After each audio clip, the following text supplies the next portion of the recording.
នេះគឺជាគ្រឿងផ្សំធ្វើពងមាន់អាំងហើយនេះជារបៀបធ្វើពងមាន់អាំង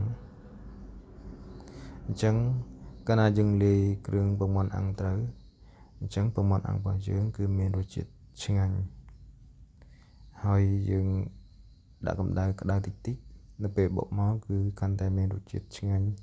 ក្ដៅអ៊ុនផ្អែមតិចតិចហឹរតិចតិច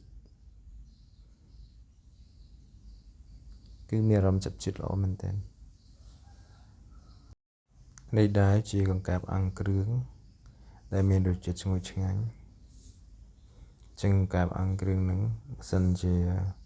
មានភេសជ្ជៈឬក៏ប៊ីយ៉ាតិចតួចញ៉ាំកំដរកាន់តែចាប់ជាតិគ្នាឆ្ងាញ់មែនទែន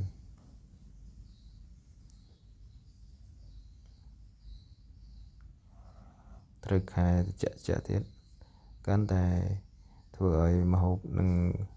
មានរសជាតិឈ្ងុយឆ្ងាញ់